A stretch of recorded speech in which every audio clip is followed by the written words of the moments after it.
Your Excellency, Dame Paulette Louisi, members of the Diplomatic Corps, Dr. Merle St. Clair Auguste, Vice Principal, Sir Arthur Lewis Community College, partners, OECS representatives, FLOW representatives, Valeri representatives, St. Lucia Distillers, Menage a Trois, members of management, faculty and staff of the Sir Arthur Lewis Community College, students, specially invited guests, live streamers, welcome. Welcome to our third lecture series at the Sir Arthur Lewis Community College, Uprising, the Illumination Lecture Series. This evening, our lecture is entitled Kweyol Pa Bata, the St. Lucian language situation and the use of Kweyol in the classroom. My name is Tracy Pilgrim George, and it is a pleasure to be your host this evening. At this point in time, I would like to welcome the chair of the Illumination Committee, Mr. Vladimir Lucier, with the opening remarks. Good evening, everybody. Protocol having been established, welcome again to our third lecture. I'm giving yet another background, I think, at the third lecture for the third consecutive time, but I think it's important.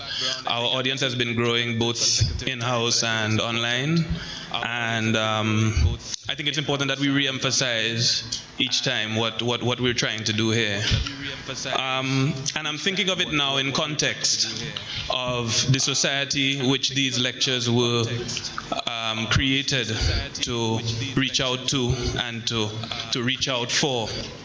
I'm thinking of the present, where over the last years, the last year or so, we've as we say, we've had a kind of Mr. Basil passing through St. Lucia, where quite a few of our cultural icons have left us.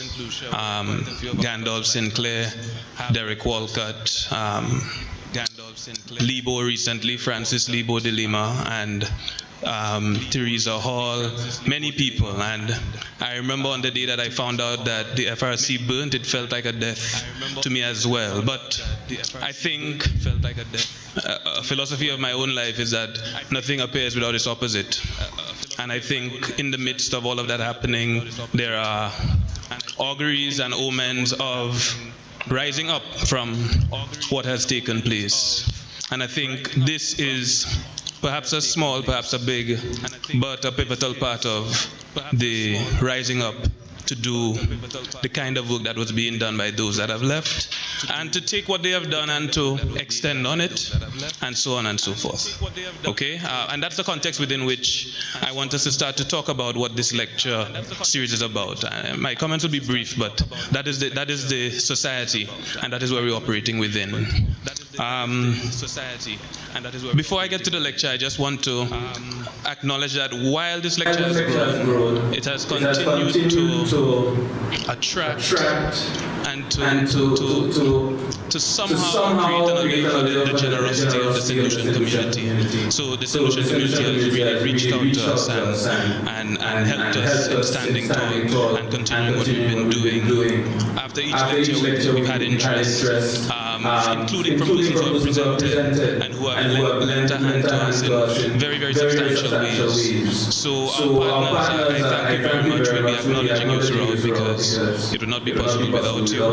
Our most recent partner being Menage a Trois, St. Lucia Distillers, and we'd like to thank you for coming on board with us.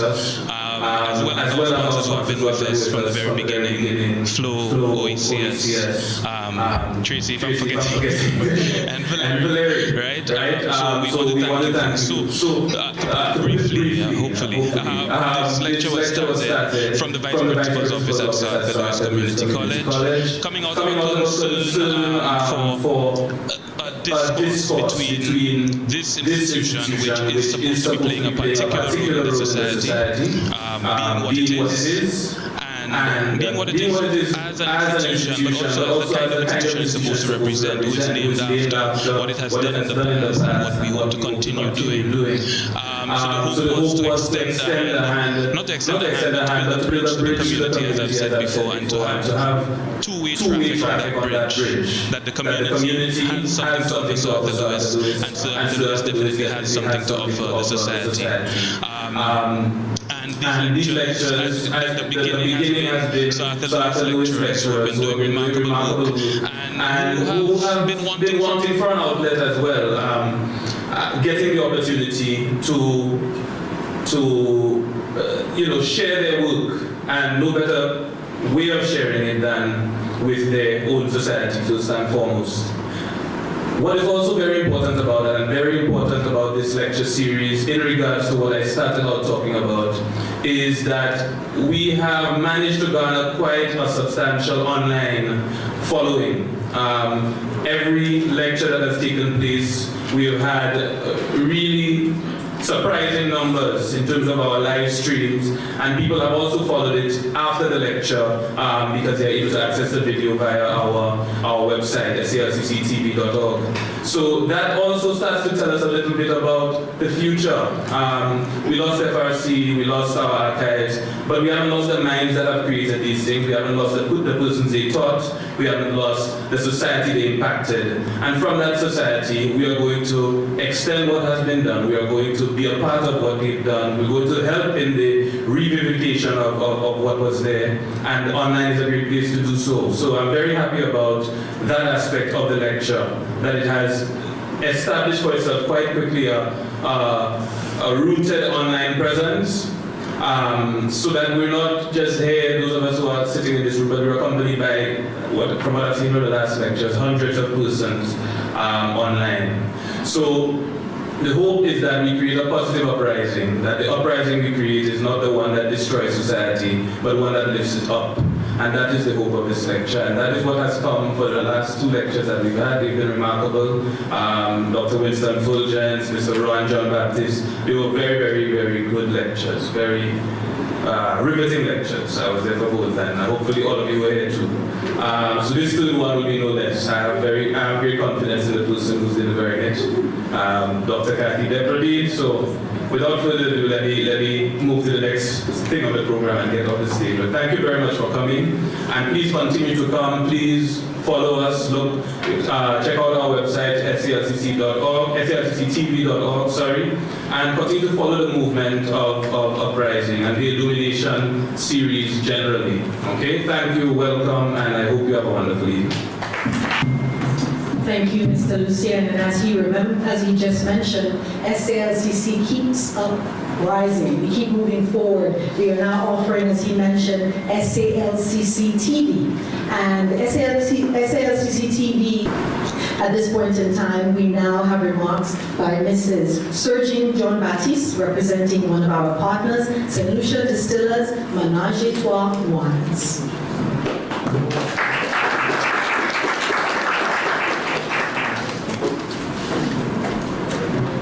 Acknowledging and adopting the protocol that has already been established. Good evening, everyone. And let me, at this time, thank SALCC for allowing St. Lucia Distillers Barclay Limited the opportunity of partnering on the Uprising Illumination series. I think from being at the last one where my husband was actually presenting, it definitely opened my eyes to the different facets of the college and the information that is disseminated through organizations and lectures such as this to the wider public. I think it's very, very important.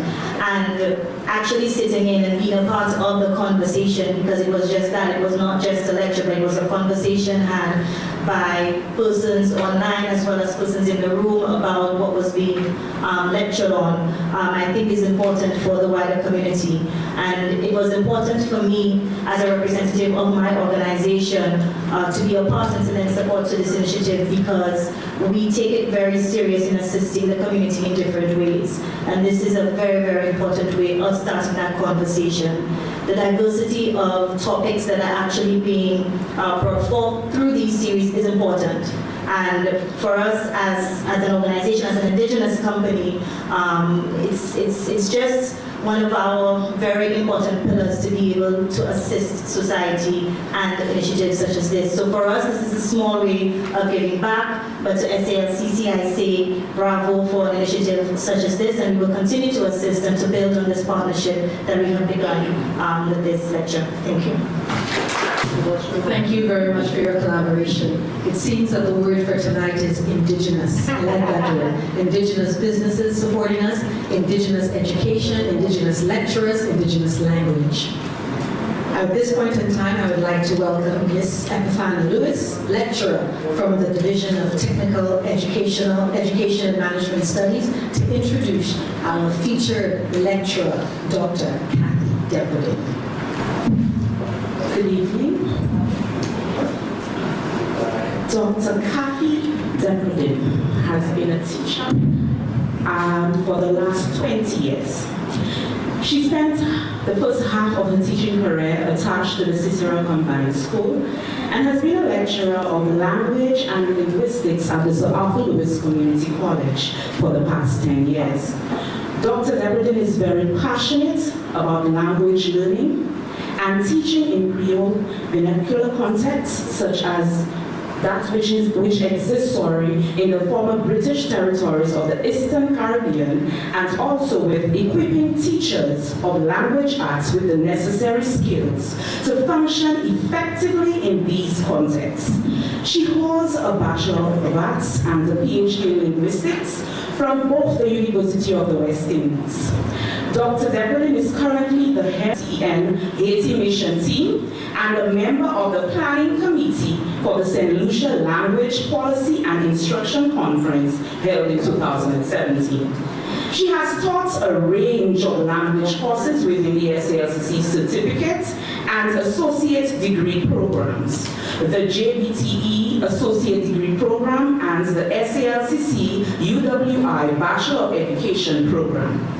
Dr. Debordin has also served as a master teacher for the Peace Corps pre-service training in 2017.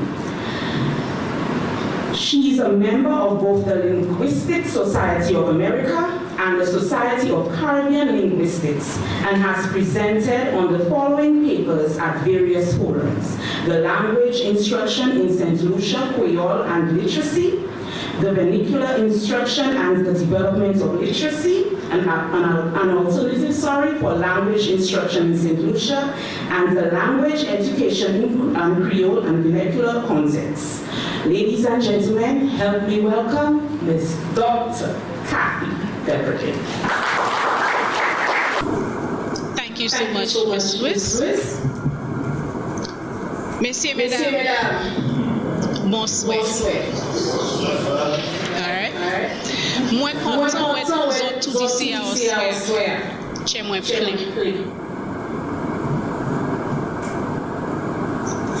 Oswell, nous parler du Valais Kweyol. Et pour faire ça, moi je vais répondre 3 questions.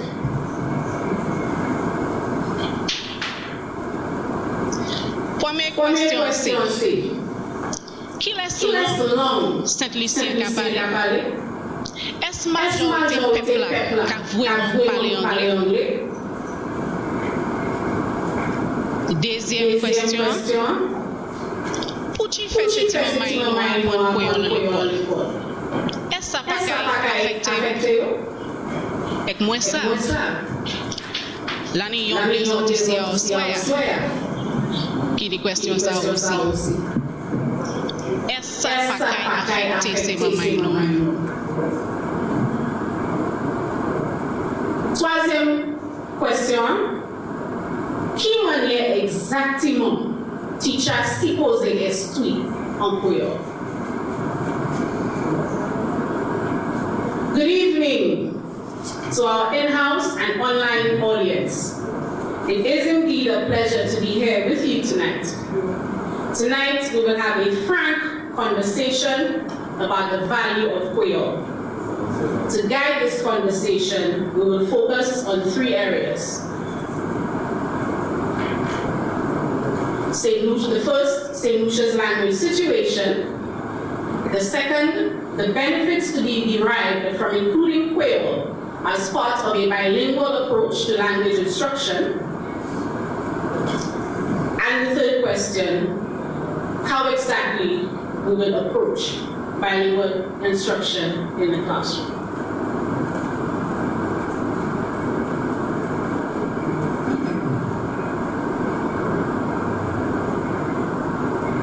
St. Lucia can be, or is considered to be, a bilingual country with English and a French Creole as the main languages spoken by the population of the country. However, this description is not as simple as just people speaking two languages. This diagram here, which is the work of Dr. Martha Isaac, who is here with us tonight, really gives an idea of the breakdown of the languages that we speak. If you look at this diagram, you will notice that she categorizes our speech as being, you see the SLFC there, which refers to St. Lucian French Creole, and SLE, which refers to St. Lucian English. The St. Lucian English comprises an acrolectal variety, which is St. Lucian Standard English. Now, by acrolectal, we refer to that variety of English which is used in formal situations or is the language of formal contexts. She identifies a mesolectal variety, which is an intermediate English variety, and a basilectal variety, St. Lucian Basilect. What I really want to draw to your attention in this diagram is that at each area of the diagram, you will notice, if you look at the shading, you will notice some sort of overlap between each of the areas. What this really means is that when we look at language competence of our St. Lucians, we have a range of competence, in other words. So there are some individuals who, for example, who may speak French Creole and also have competence in the basilectal variety.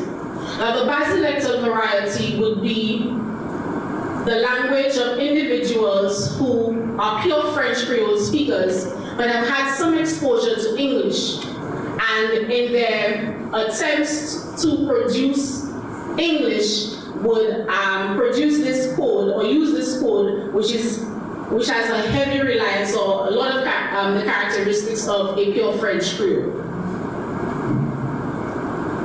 Now, when I refer to, or when I say that these are the languages that St. Lucians speak,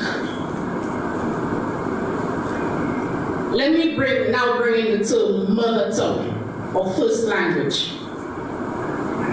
Your mother tongue or first language, and again, I remember something from Dr. Isaac, a class that I had many moons ago with Dr. Isaac, and she introduced this video to us, the language you cry in.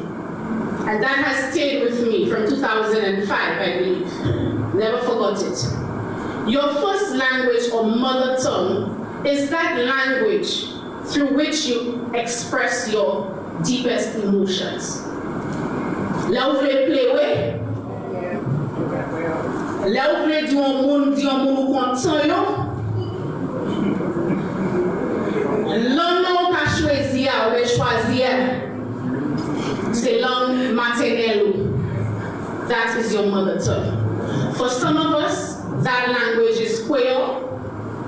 For some of us, that language is an English Creole variety. And for some of us, that language is Standard English. Good? So what? Wait. Apart from Dr. Isaac's description of our language situation, Simmons McDonald offers an assessment of our linguistic situation also. She does so, however, with specific reference to the unique composition of learners in a typical St. Lucian classroom, which can be considered to be a microcosm of the wider St. Lucian community. According to her, in the early years of primary school, particularly in rural areas. Classroom composition consists of learners who speak Kweyol, vernacular English, which is a Creole influenced variety, and the St. Lucian Standard English as first languages.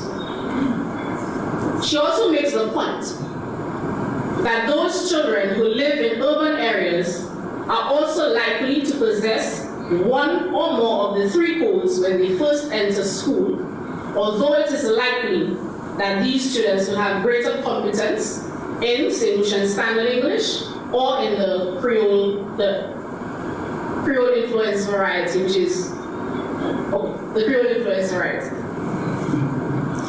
These assessments and others which describe the current peculiarities of the language situation in St. Lucia are in keeping with the observations of researchers such as Mervyn Ali, whom we lost recently, which were made 25 years before Dr. Isaacs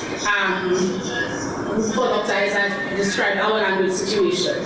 At that time, Aline had noticed the emergence of a new language variety and described it as a distinctive English vernacular, which is strongly influenced by Creole phonetic, semantic, and syntactical patterns. Phonetic being the sound system of Kweyol, semantic referring to the meanings attached to Kweyol words, and the syntactical patterns referring to the grammar of Kweyol. This observation suggests a marked difference from the data presented in the 1946 census, that did not indicate the existence of a vernacular in the country. Now just let me pause there for a bit. The term vernacular is used by linguists to refer to the popular speech of a people. So at one point in St. Lucia, our vernacular would have been Kweyol. But again, owing to the dynamism of language, that has changed. Thus, we find that researchers often make reference to current trends which indicate that the Creole influenced vernacular is gradually displacing Kweyol as the language of the general population. This new variety, although it is considered by many to be English, differs from it significantly on syntactic and semantic levels. Neither does the presence of caps on French Creole make it a Creole. So something interesting is happening here. It isn't English, but is it really, can we really call it a Creole variety? We'll answer those questions as we move along.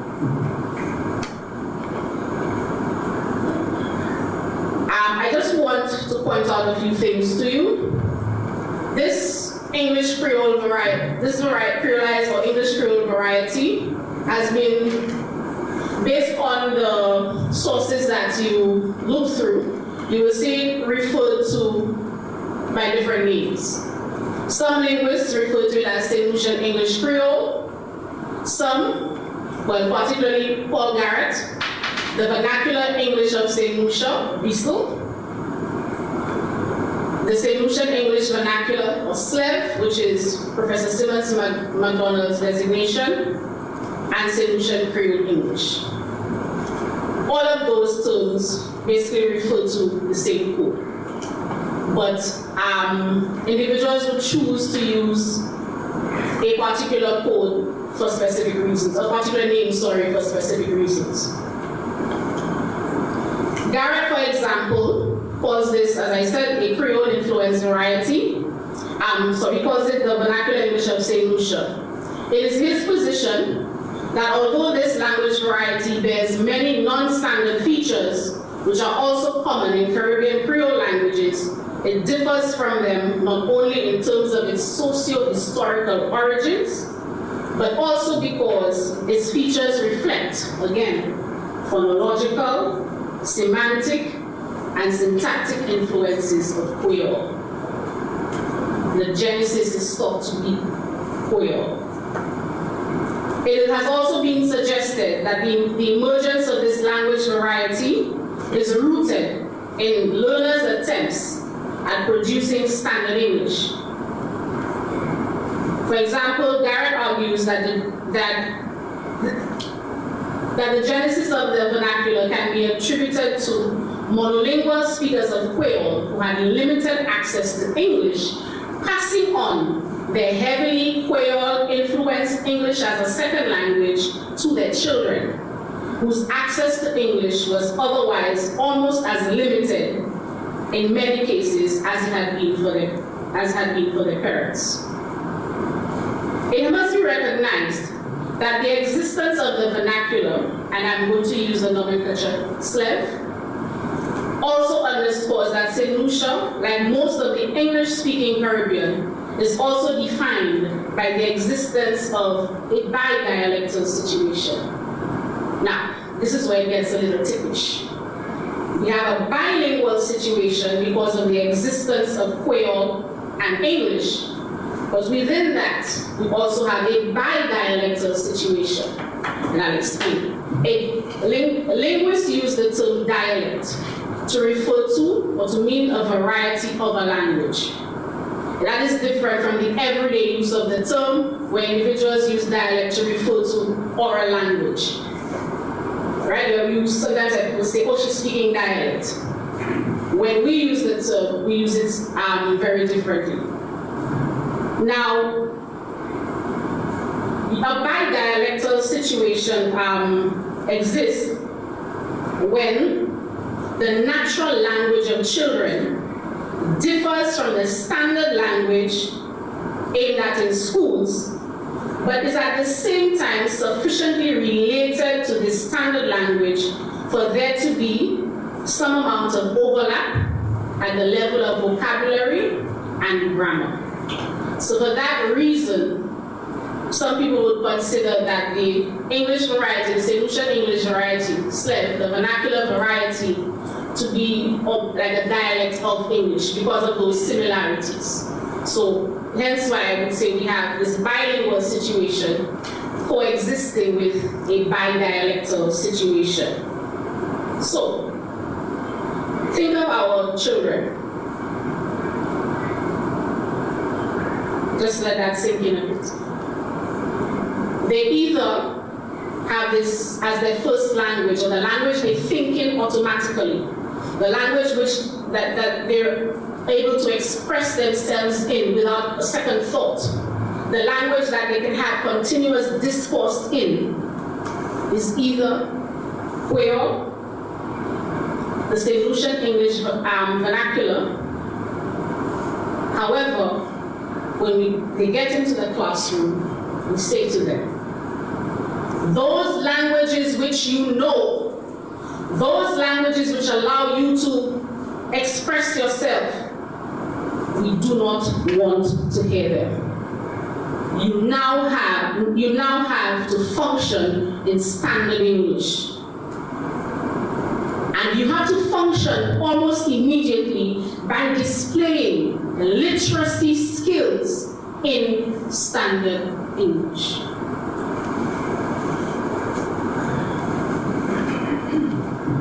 Now, on the basis of that, it is my position, and I say it again, my position as in Kathy Debrelin's position, that what exists in St. Lucian classrooms is a second language learning situation.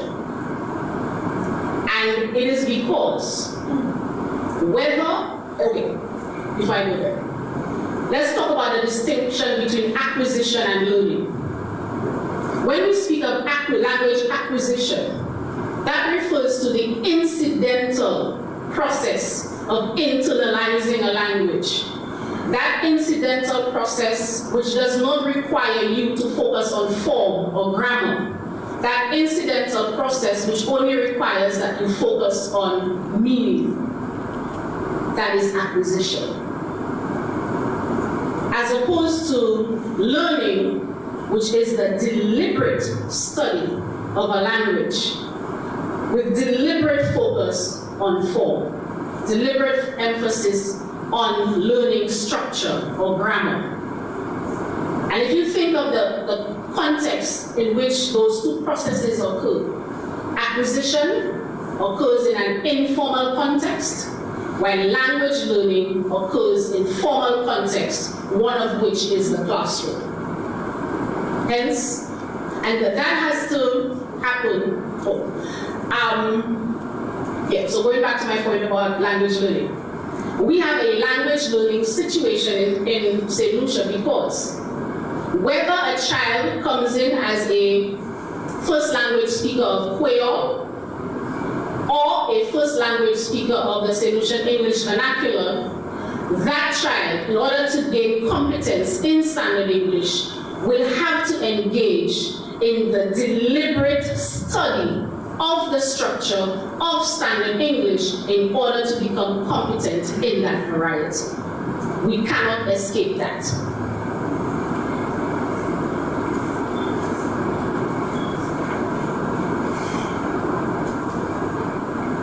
Now, apart from the unique language situation, we are presented with another situation which demands that a change in instruction is necessary.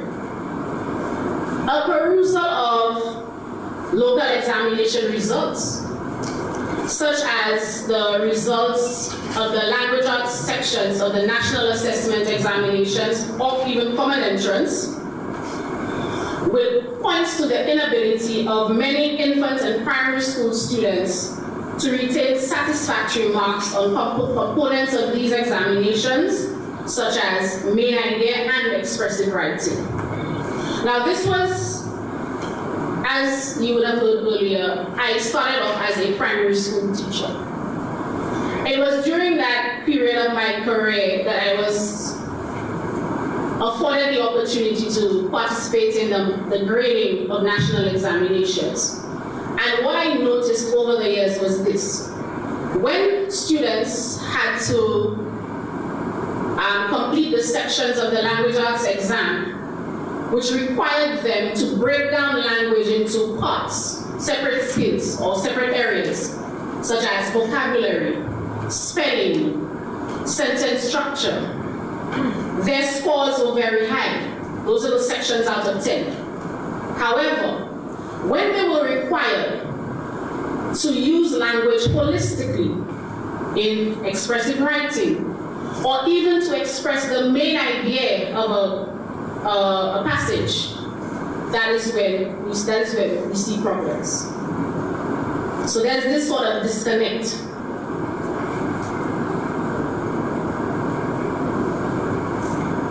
Additionally, I'd like you to take a look at this diagram. What was formerly the minimum standards examinations, now the national assessment examinations.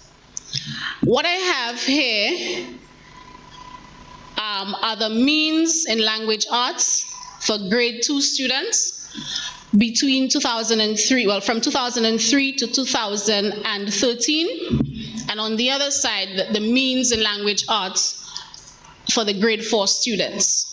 Now, we know that the students write the minimum standards national assessment exams in grade 2 and 2 years later in grade 4.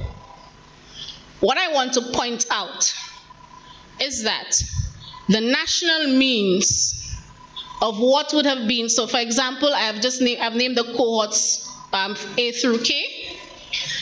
What should technically be the very same cohort 2 years later, if we look at cohort A, the mean in the national mean in 2003 was 52.20.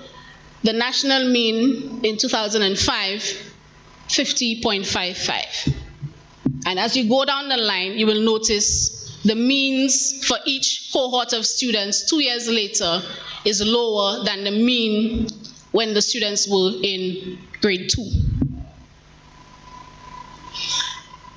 What we have coming out of this data is that the students are not performing as they were in grade 2. This is cause for concern because it has been argued that problems with language arts learning which emerge in the primary school may worsen as learners progress through the school system. I think we should be a little concerned, or even more concerned, because there is research on St. Lucia by Winch and Gingo, which suggests that there may be a possible relationship between the maturation of St. Lucian language learners and an increase in errors in English sentence production, even for those academically able learners who gain entry into secondary school.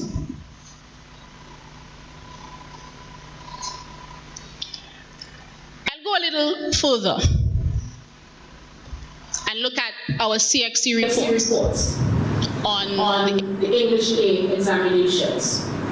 From the 2011 report, it is clear that hundreds of students across the Caribbean have not mastered the use of standard English, and that there continues to be interference from dialects and patois used throughout the region.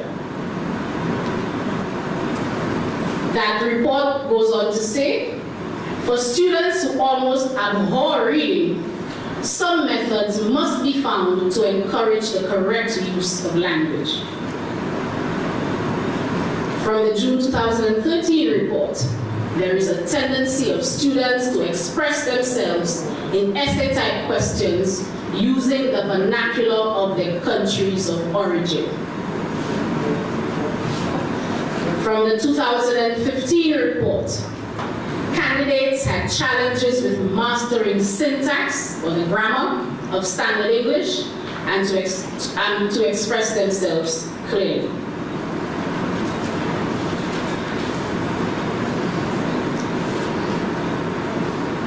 What I want you to note is that by the time students have written the CSEC examination,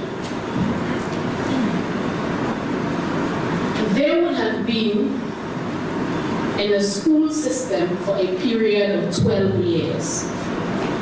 12 years studying English. Allow that to sink in. Messieurs, mesdames, faire siwe, bien catchy, somewhere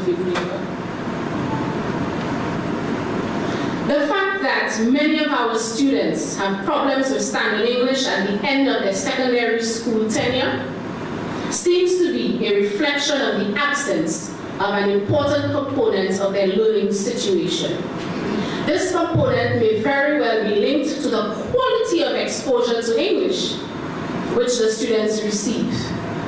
It is clear, therefore, that students must receive appropriate instructional support from the early years, because this is important if they are to develop critical skills and positive attitudes towards language learning.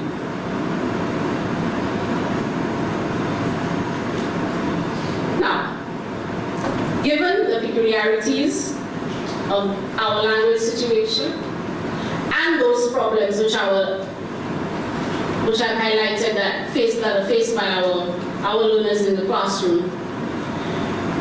Again, it is my position that there needs to be a change in the philosophy, our general philosophy towards language instruction in St. Lucia.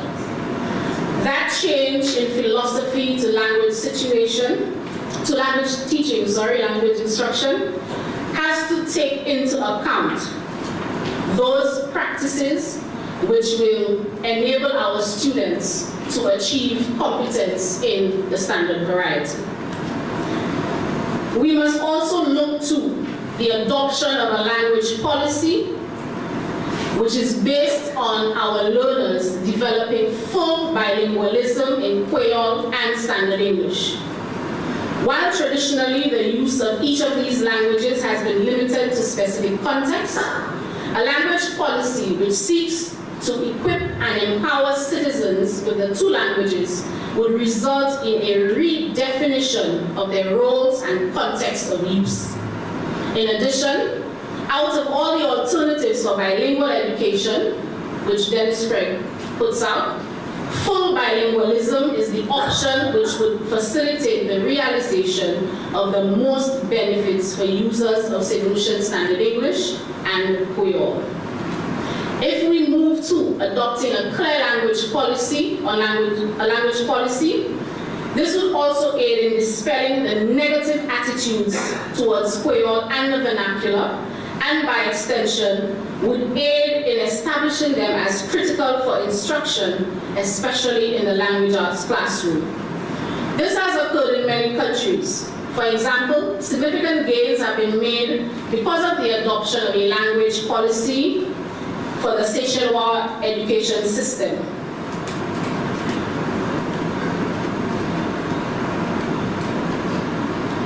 And that happened because the Seychelles accorded official status to their Creole in 1979. One of the benefits was that larger numbers of students were afforded the opportunity to read and write in Creole, making them comparable to other children of the same age and intellectual development. In addition, improvements in student performance in other subject areas were noted. I would like to mention here that I am glad that there seems to be a light at the end of the tunnel. I speak of the work of the OECS Commission through its Early Learners Program, which is funded by USAID. The goal of that program is to improve the reading performance of children in the early grades in 6 member states of the OECS.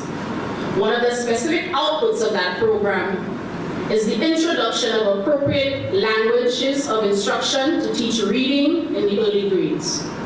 And of course, one of their recommendations, or the recommendations of the Early Learners Program, is the adoption of clear language policies which will accommodate home languages or first languages or the mother tongue.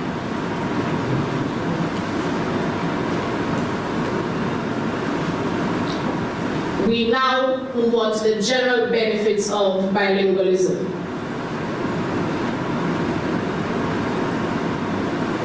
Going the way of instruction, which is aimed at developing full bilingualism in St. Lucian students, will be beneficial to them.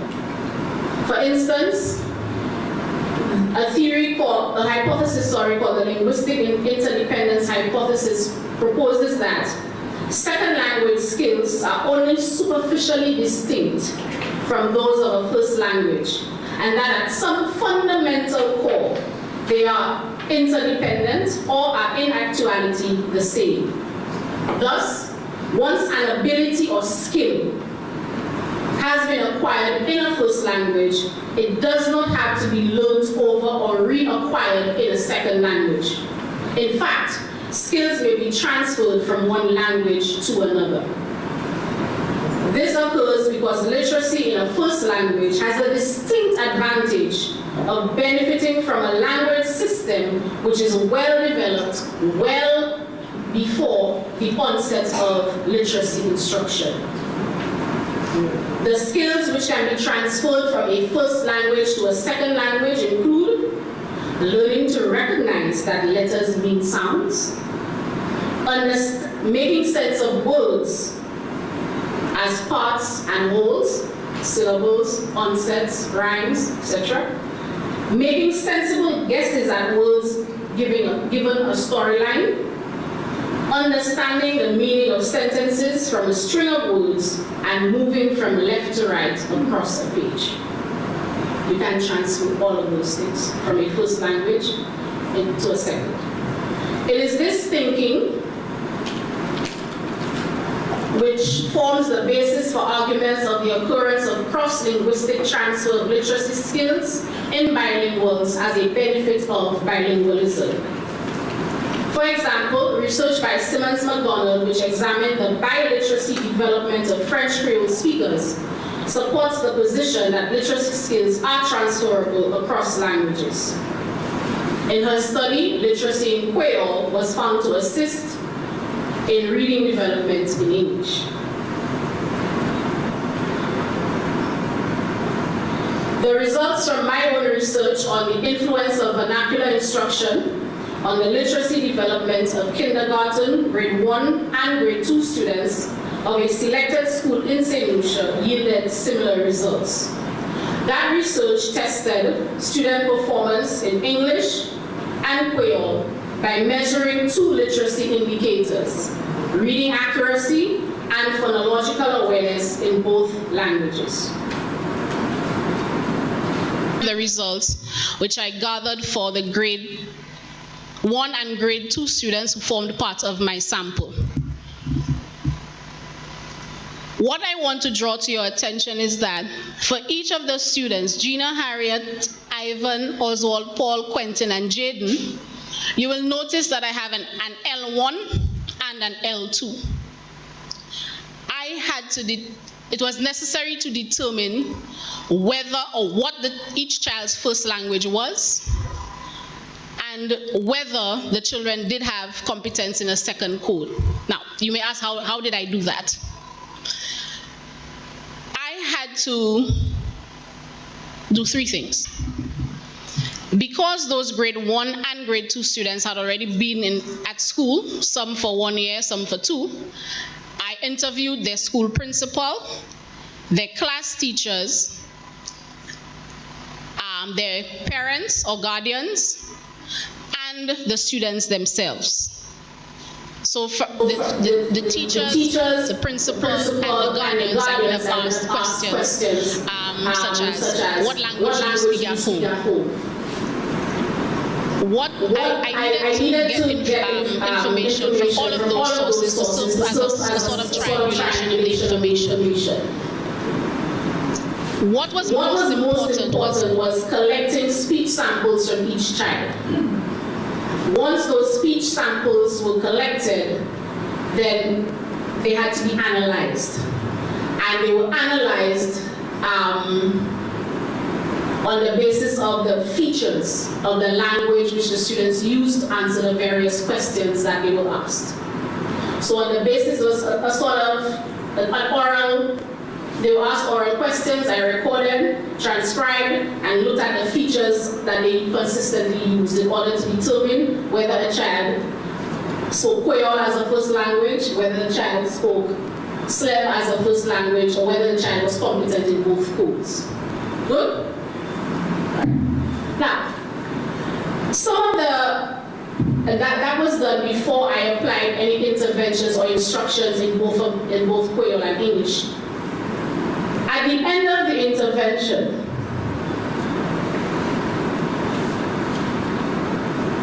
what I found was that in some instances, children will, and that is for when I tested reading accuracy, the ability to read text accurately. In some instances, students were able to show comparable gains in both languages after similar amounts of time had elapsed, while others needed more time for comparable progress to occur in the 2 languages. For example, if you look here, you will see that Gina was able to read at the independent level, and Ivan read at the independent level only after 2 weeks of instruction in each language, both in Kweyol and in English. Now, the reading accuracy tool that I used measured the students' ability to read by, well, I had to assign them a score based on how they read. A score between 50 to 89% meant that the students were reading at a frustrational level, which means, boy, that whatever I gave them was frustrating them. A score between 90 to 94% meant that the child did have some ability to read on his own, but needed assistance or scaffolding. And a score of between 95 and 99.5% meant that the child was able to read independently. Something else that came out of the research was that the students took different amounts of time in order to respond to the instructional interventions, to gain control of the reading material, and to demonstrate an ability to read independently, irrespective of whether I had classified them as monolingual speakers, And you'll notice that some of Gina and Harriet only spoke one language, so I classified them. These would have been the monolingual speakers. And Ivan, Oswald, Paul, Quentin, and Jaden were all classified as bilingual. So whether they were monolingual or bilingual, what I found was that they still took different amounts of time to gain control over the reading material that they were presented with. What does that suggest to you? We'll answer that question in a while. Additionally, all of those students who at the beginning of the study were classified as bilinguals, they had higher reading accuracy scores in Kweyol than in English. These students are Ivan, Oswald, Paul, Quentin, and Jaden. The interesting thing is that for all of those students, it was determined that their first language is Kweyol, their home language is Kweyol, but it was their access to school which caused them to develop Slev as a second variety. They spoke no English, or they were not able to use the English Creole variety before they got into the classroom. So it is note that when they were introduced to literacy skills in the language which is considered to be their first language, their reading scores were much higher than their scores for English reading. The performance of these students is therefore not surprising because it is consistent with the position that it is easier for a learner to acquire literacy skills in the language which is known than in an unknown language. This is because whatever a child would have learned about his first language would contribute to his understanding of the second. In fact, 4 out of the 5 bilingual students were able to demonstrate the ability to read independently in Kweyol within 3 weeks and less of Kweyol instruction.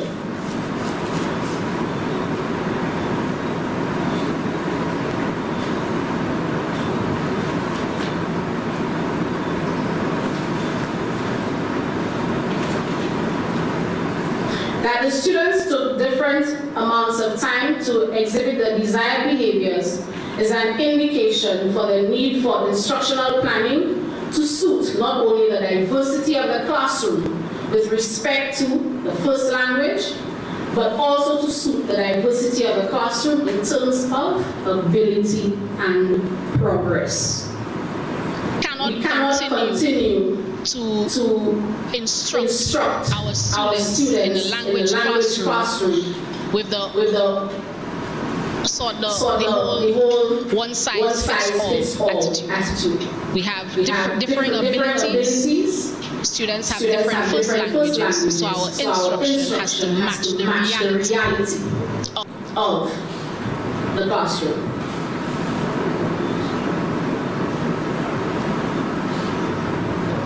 Another benefit of bilingualism or developing bilingualism is that bilinguals have certain advantages on certain thinking dimensions, particularly in terms of divergent thinking, creativity, early metalinguistic awareness, and communicative sensitivity. And I'm trying to rush through here because we see Royston and Femon C.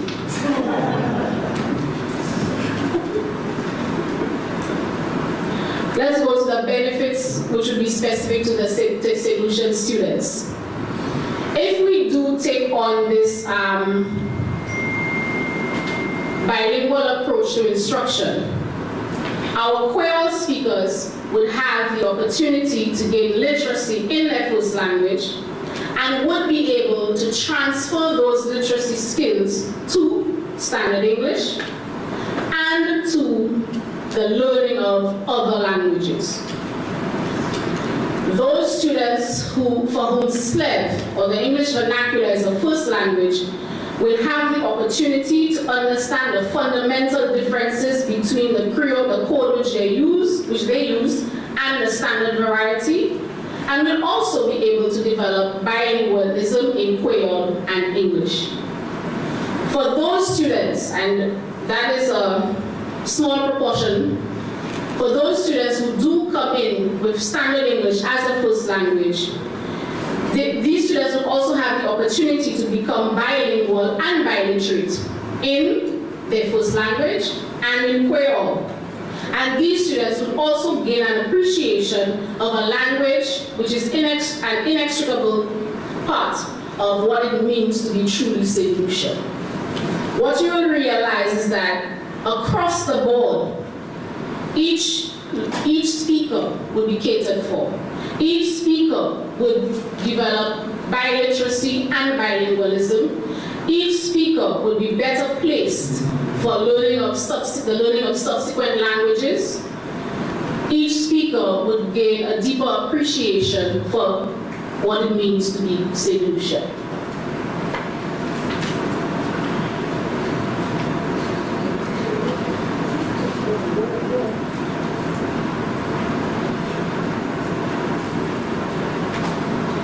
So in order to proceed with bilingual instruction, it is possible to choose from two options.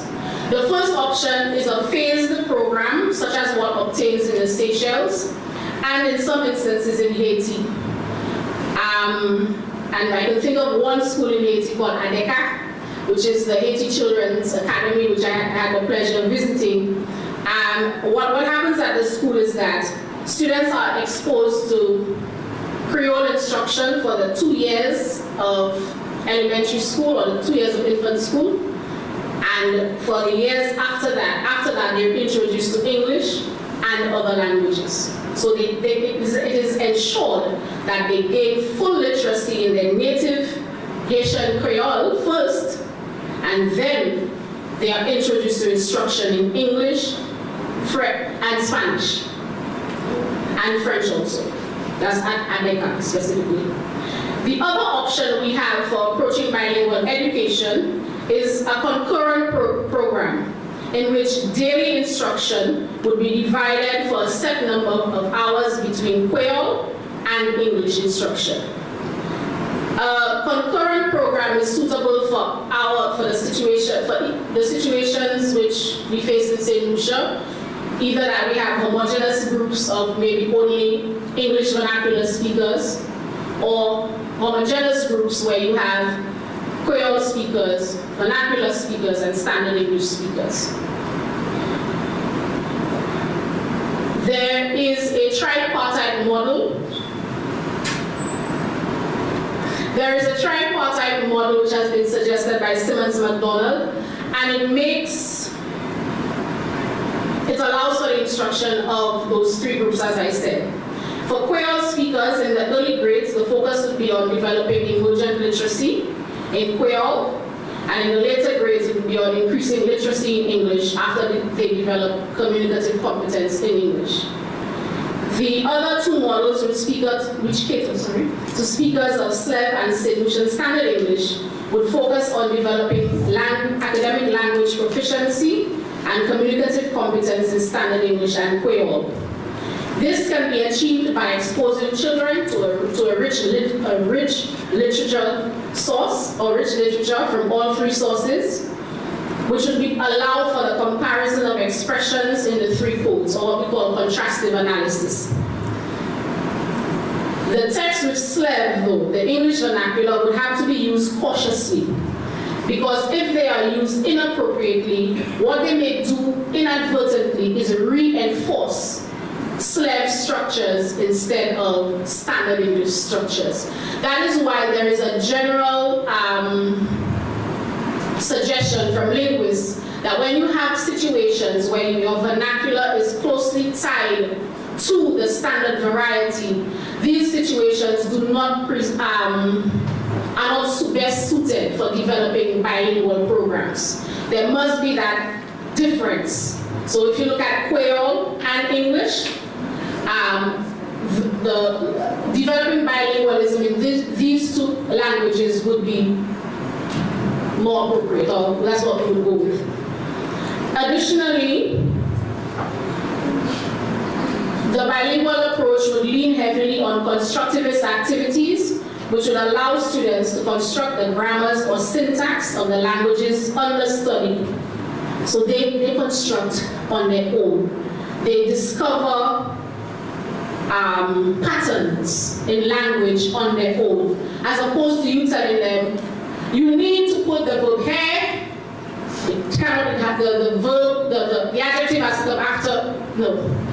Allow students to discover language on their own, to identify patterns, etc.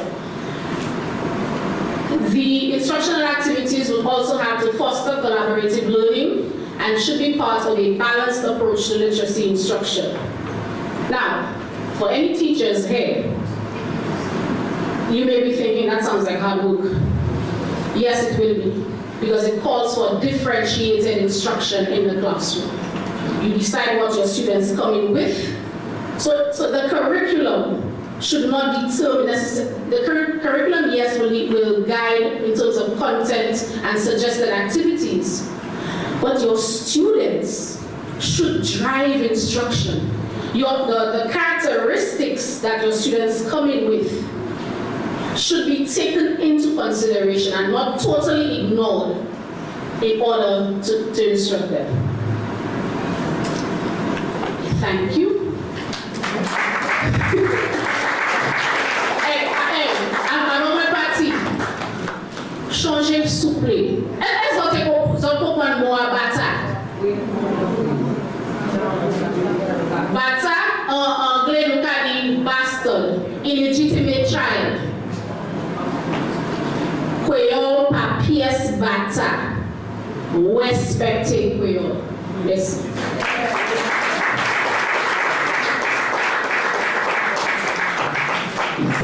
Si bon. C'est bon?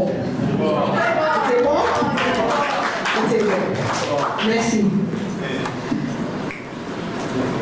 Je ne vais pas demander langue, so je ne vais pas parler Kweyol.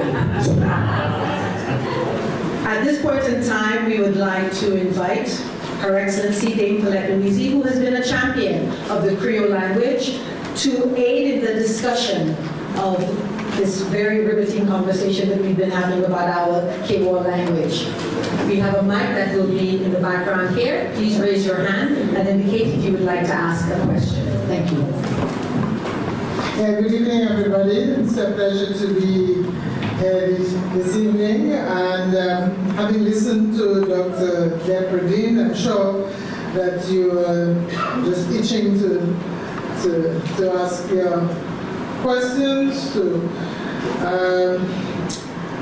to indicate your positions on the use of Creole in the classroom.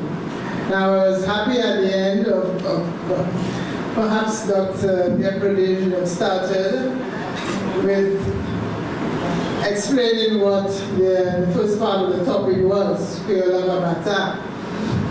So that might have, sort of given you a particular perspective as you followed her presentation. Right, so Kweyol Bata, the Creole language is not an illegitimate child. I mean, when I was coming up, I was saying, if we translated the thing as is, to say Creole is not a bastard, it sound a bit rough. But of course, we're dealing here with registers of language, and we use the particular translation that best suits the circumstance. And, we're there in a formal intellectual setting.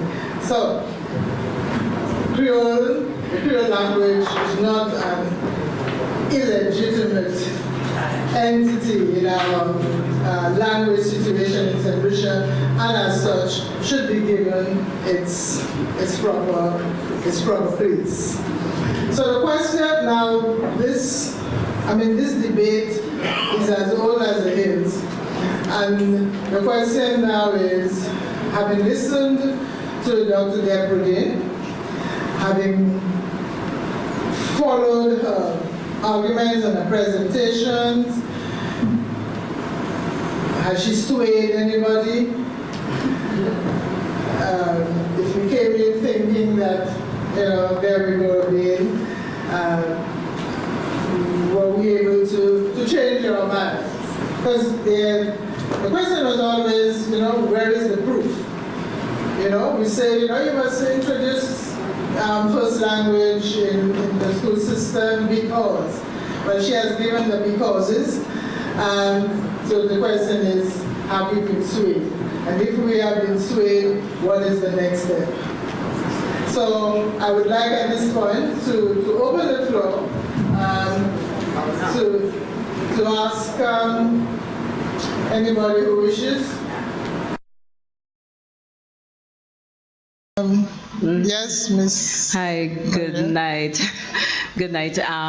Thank you both, and especially Dr. Debrodin, for the presentation. As you mentioned, the problem is that we have so little research in those areas, but it is an argument. It's a discussion that's been going on for a very long time. And it's something that we're currently struggling with because all children are growing up right now with, I think, the slave vision that you would note that you mentioned, and the languages, to my mind, becoming more and more what's the word? It's just becoming more bastardized in a sense. And your recommendation at the end seems to be a very tall order. So my question is, in the meantime, because I don't think we'll have that in schools anytime soon, so in the meantime, as parents, as family members, as St. Lucian citizens, is there anything that you can recommend that we do? I know you mentioned exposure to different literature, etc. I don't think we have too much Creole literature for children in St. Lucia that we have access to. But in the meantime, are there any solutions, any actions that we as parents can take to try to develop that kind of bilingual among our children, our students? Thank you. Thanks. Thank you so much for that question. I would suggest in the interim that we allow our children to converse with older Kweyol speakers. Give them those experiences. Allow them to meet with individuals who are rich sources of information. There are, I'm just trying to remember the title, a series of books out of Dominica, which are very child-friendly. They are available on Amazon. I can't remember the name off the top of my head, but that is an option if you want to expose children to Kweyol literature in the meantime. But as I said earlier, I am encouraged. I don't know if I'm blindly encouraged here, but I am encouraged by the work of the Early Learners Program, simply because, I don't know, because there's a bigger organization, perhaps, championing the cause of developing or using the home language, or a bigger organization which seeks to educate people on the importance of home language and the benefits that can be derived from using home language in the classroom. Now, apart from the lack of materials, now you've touched on something which maybe the root, or maybe a reason why there's this hesitance. One thing, to make a move to bilingual education will be a very costly thing. Costly in terms of developing materials, costly in terms of curriculum changes, costly in terms of training teachers to facilitate instruction. So that may, because like Excellency said, this conversation started before I engaged in my research. This conversation has been going on for a very long time. But we keep wondering, why hasn't why more hasn't happened. And it could very well be because of those reasons. I have another reason that I'd like to throw out there, and it is a lack of political fortitude, along with all of those costs. I leave that there. Yes, and just before I take the question, Dr. Deborah is what was the word you used? Happy that encouraged, you know, and she gave the reasons, one of the reasons why she's encouraged by the early learners program. And the reason is maybe because it is being driven from outside. Now that is the issue, and maybe for us that is a problem. Being driven from outside, from an organization outside of our own, you know, circumstance, and it might, so therefore you might have to look at the question of sustainability. You know, if it is going to be driven at the end of the project cycle and at the end of the project life, where is the homegrown, you know, enthusiasm to take the thing where it needs to go? So I just thought I would put that in, because we always think, we don't like to be leaders, we always think that the thing is better when it comes from outside. But yes.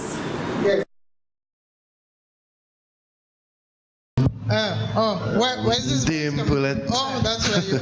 I was looking at this lady there, so I was wondering. I want to say that I really appreciate the presentation, Dr. Deborah.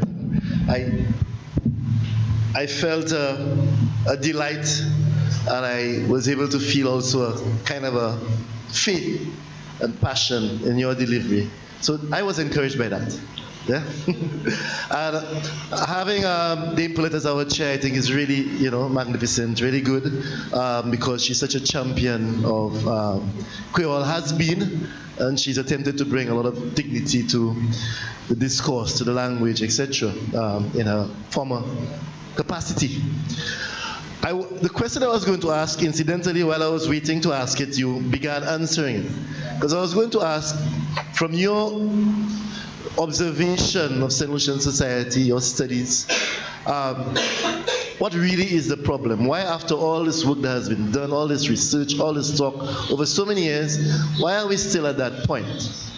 I have become very impatient, but I think now at this point, it's not about being impatient anymore. I'm fed up, you know. And so, I mean, it just brings me just to this one question: what is keeping us back? You know, from taking that step where we engage writers, we have publications, we have the curriculum, we have the books in schools, we train the teachers, we have the methodologies, the pedagogy, whatever. Everything that we know everything that has to be done, and yet we have reached a stage where we have new generations of teachers and intellectuals and researchers coming, and we still have not done it. The Focus Research Center burned down recently. I remember when, you know, Walcott wrote The City is Death by Fire, he talked about fifths that was snapped like wire. I wouldn't say that my faith is snapped like wire with the demise of the building of the FRC and our failure to implement a lot of the work that you have done, that Hazel Simmons MacDonald, professor, has done before, and so many people. However, to me, at this juncture, I think that we just need now to focus on that, you know, what needs to be done now to bring it from here to in here, you know. So yes, your work, I know, takes us in that direction. If apart from what you've said, because I said you began answering it in terms of cost and so on, if perhaps Dame Paulette can shed any light in terms of some additional obstacles that we need to get over, perhaps that can shed some light. Well, yes, I wasn't. I wanted to invite the gathering to suggest reasons why we are still where we are. I mean, to ask me where or Kathy, why are we where we are? You know, I mean, we are already converted. I'm sure there's people, some among you who still have reservations. I mean, you came to this lecture to find out again what is all this thing about. So perhaps you could share with us, some of you who have reservations, what is it that you think is impeding our progress in taking this discussion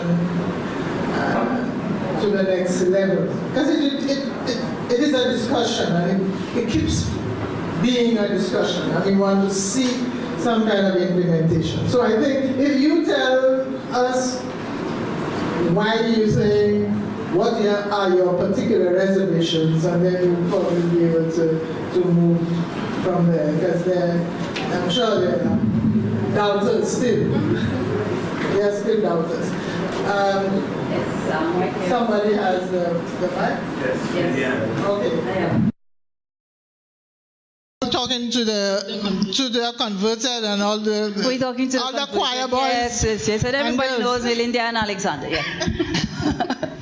Yes, I am encouraged, yes, by your presentation, Ms. Dr. Dedpudi, a former student,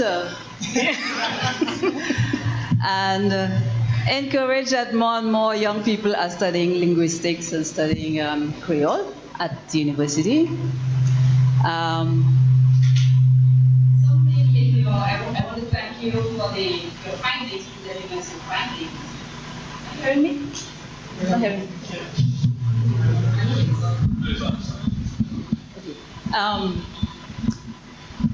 There's an element in your findings that caught my attention and which has kind of prompted my intervention here. I agree with a lot of the remarks made concerning the language, the home language, affecting the students' performance in English and so on. And the element that caught my attention was the fact that the further exposure, the more they were exposed to instruction in English, that the more their English deteriorated. Yeah? As a teacher, that should be shocking. Yes. Really? As a language teacher too, I really need to go back to the drawing board and see what is happening in the schools. So I am wondering, we're calling for Creole in schools, teaching Creole and all, Creole. And nobody's directing their attention at the teachers and instruction and training, teacher training in language. And it's, I think, over 30 years. When I came back from university, I was teaching English. We had started an English Teachers Association, and we were looking at that. And training for teachers, English language teachers was of paramount importance because we saw the language problems and so on. But that was not addressed. And how many years later, it is, for me, the biggest source of the deterioration in the English performance of the students today. We have not looked at improving the training of our language teachers. The Teachers Training College has to take a big look at that. And I'm very serious when I say that. Several attempts, several comments made to the Teachers College, teacher training, where Creole needed to be taken into consideration, where how teachers were trained in language. It wasn't simply a matter of just teaching English as a foreign language or teaching English as a second language. That was all that we needed to do. We had to look at also the teachers' language themselves, how the teachers themselves speak.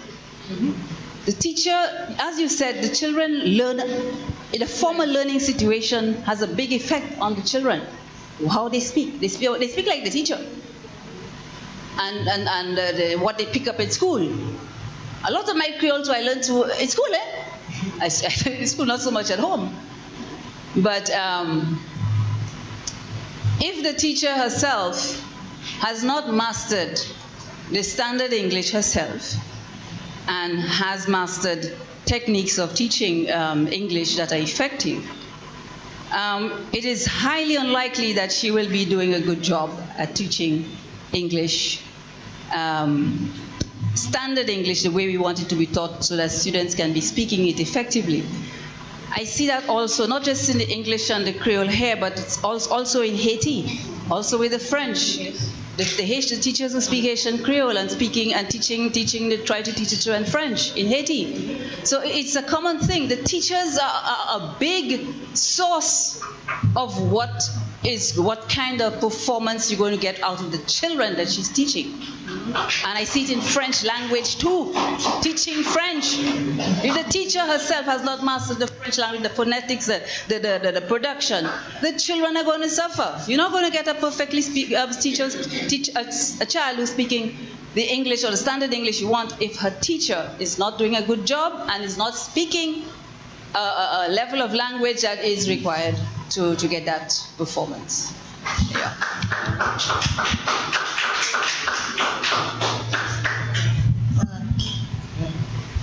We'd just like to encourage everybody to stand as you deliver for the sake of our online audience as well. Okay? Thank you. Good night. My name is Catherine Maitland. I'm a Peace Corps volunteer at Super Infant. So I'm happy to know that you were a master teacher last year. And so what I'm wondering, because I see what you're talking about happening in the classroom every single day. And my position as a Peace Corps volunteer is to work with the teachers to help the kids learn better English. And so it's a struggle that I've had since I've come here to really work with the teachers in providing interactive literacy instruction and differentiated literacy instruction. So what I also see in the classroom and in the schools is that the teachers will do kind of what's prescribed to them, you know, what the ministry says they have to do. Okay, this is what my schedule is. I have to teach grammar here, then I have to teach spelling, then I have to teach reading comprehension. Let me look at the curriculum for term 2. Okay, I need to teach these topics in reading comprehension. Let me do this for week 1. Let me do this for week 2. So what I see, or what I think that really has to happen in order, like has been talked about previously, is that we have to work with the ministry to see how are we going to not just fit it in like we fit all these other things in, but how are we going to make this a big thing? And maybe we have to take some things out that aren't as important, or we can put them in later. But I think, you know, especially in those lower grades in infant school, like has been talked about. So what I'm wondering is if there's any movement that you're part of or people that you know towards speaking with the ministry to go in that direction. And if you're working with ELP, because I'm very familiar with ELP as well.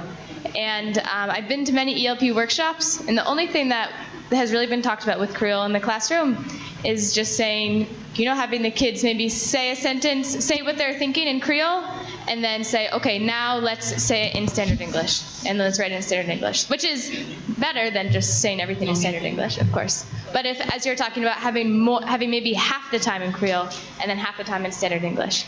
So that's one of my questions, and then my other question is, since we're going off of what you were saying, since we're at the university or at the college right now, I was wondering if there's any education professors here, or if there's any movement towards having student teachers use Creole in the classroom, and you know, really teaching a class about that. Because there's actually 3 student teachers from Sir Arthur Lewis at Soufriere Infant right now. And the lessons that they're doing are so amazing. The kids are running around the classroom. They're acting like kids. They're not just sitting down at a desk for, you know, hours during the day. And, you know, they're using positive behavior. So I really see that with the teachers that come out of this college, they can really start to influence what's going on at the schools that we have here. So those are my 2 questions for you.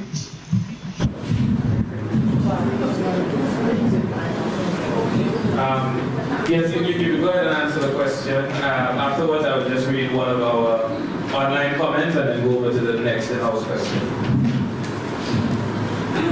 Thank you for that comment about the student teachers. I'm happy to hear that. The current program that the student teachers follow does make them aware of the language situation and does suggest activities for dealing with our language situation. But again, exposing teachers to the peculiarities of the language situation is not enough. The current program does not, in my opinion, equip them adequately. What I can speak of is the move, Madam VP, if I may, by the college, by the South Louis Community College to design new programs which would prepare teachers to function in a bilingual context. We are in the process of designing a Kweyol course, a content course, which would teach teachers Kweyol, and also a methods course, which would train teachers, or methods courses, which would train teachers to function in a bilingual context. So we recognize our responsibility as a training institution, and we have taken up the challenge. Before we start the next question, we will hear that we just read a comment from our online audience. Bear with me. Although the push for home language under the Early Learners Program is happening with the assistance of an outside entity, the work itself is being done by St. Lucians. Consultations were conducted with groups of St. Lucians, and the literary coaches or coordinators in the 8 school districts are the ones who have joined the fight for appreciation for home language. They are the ones in the schools encouraging teachers to appreciate the value of the language with which students come into the schools.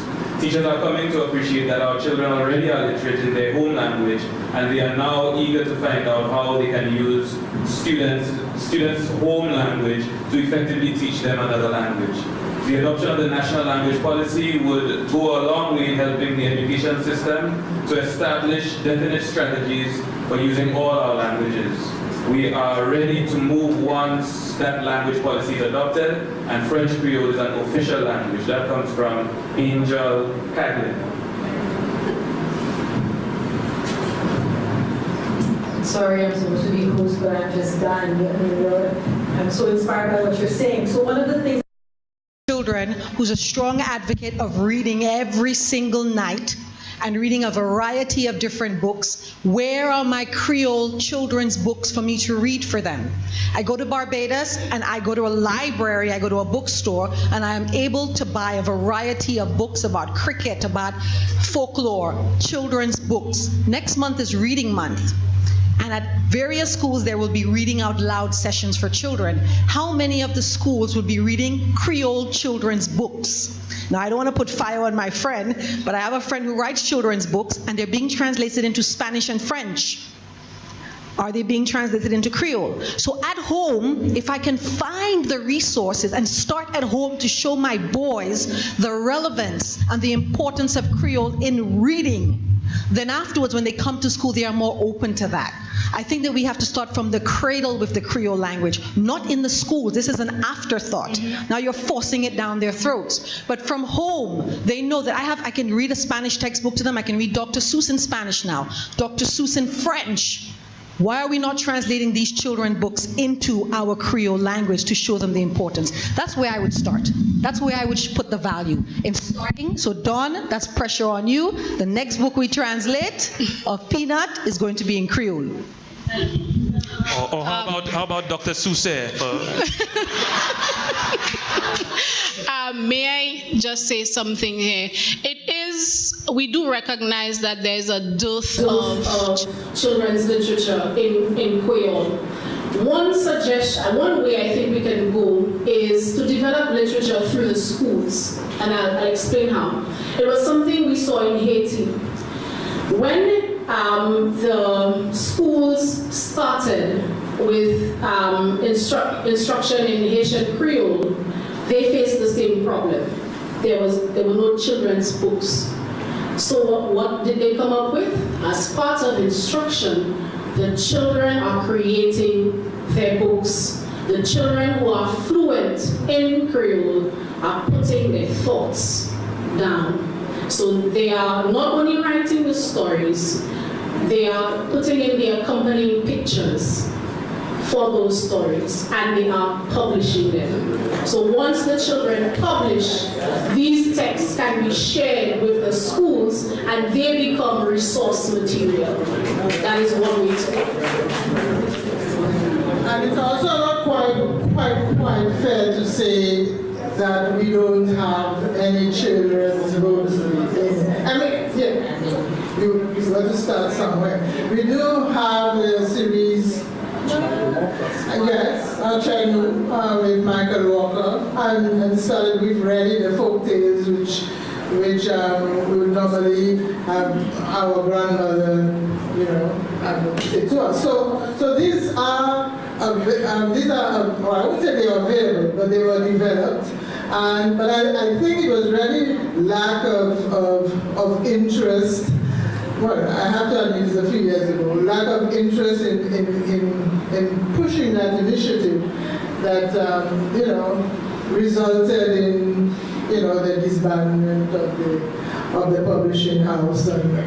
But I do agree with you that there needs to be, sort of more reached out. Not just for children, but everybody. But generally for the teachers. Mind you, I agree with Lillian. She spoke as far as English is concerned. But I mean, to be honest, if a miracle happened tomorrow and we were told, yes, you could start teaching Creole in schools, you would have a problem. I mean, the teachers themselves, a lot of them don't speak. Now I'm talking about Creole. I mean, that's what I'm saying. If there was a miracle and I said, okay, the ministry or we have a language policy as of the coming academic year, we could start teaching Creole in schools. The question would then be, who? So that is, it's not so, the Creole, as I say, is not just, well, yes, the teachers, but of course the teachers come to an institution with a curriculum. And we really do have to look, apart from just teaching the Creole, also have Creole studies, for example, And the Creole studies does not necessarily have to be only English. And sorry, not only language, at the tertiary level. To get good persons, enthused with the whole Creole experience. And language is just simply one of these, aspects of Creole. So, I think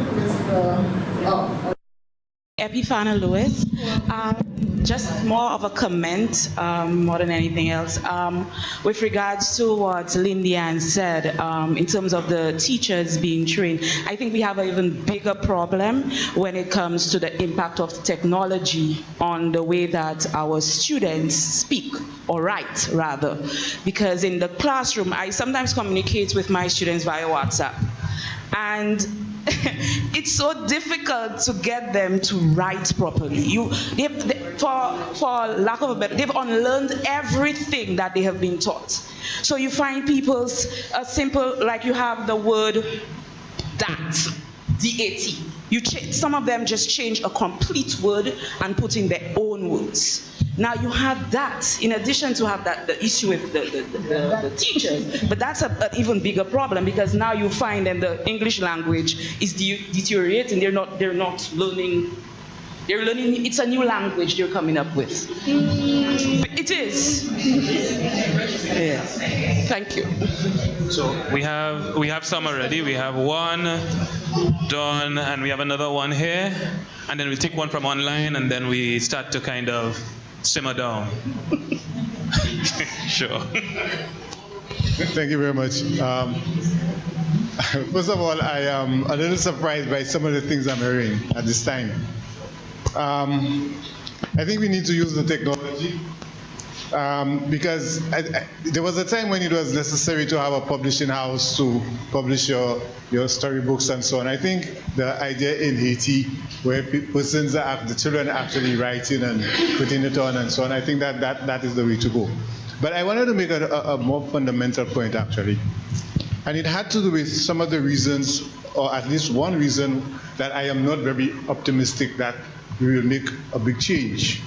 I say this because we have been speaking constructivism for some time now.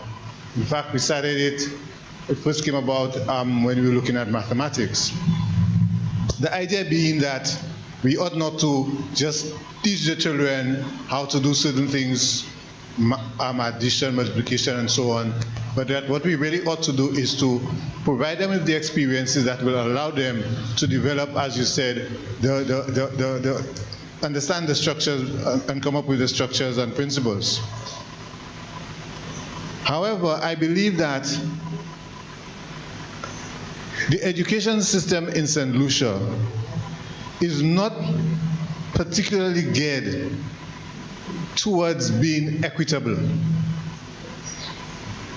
Our education system is fundamentally built on an equality system rather than an equitable system, so that we generally provide all the children with a one-size-fits-all. And that is a fundamental structure of the education system. Common entrance, minimum standards, all of these are institutions which continue the method of equity, of equality rather than equity. And unless we understand that is the paradigm which underpins our education system, all of what we're doing here is not. A fundamental thing, and I will go to mathematics because I can talk mathematics more than languages. A fundamental thing like removing out of the education system the matter of dividing one fraction by another. We cannot remove that out of the curriculum even after so many years of being metric. When was the last time any one of you had to divide one fraction by another fraction? In any event, a calculator can do that much quicker than any one of you can. And each of us would have a calculator at least in our phone. So why are we not modifying the education system to suit what is actually happening? I believe, quite frankly, that it is because there is a certain class of persons who benefit from that system, and they maintain that system because they want to maintain their advantage.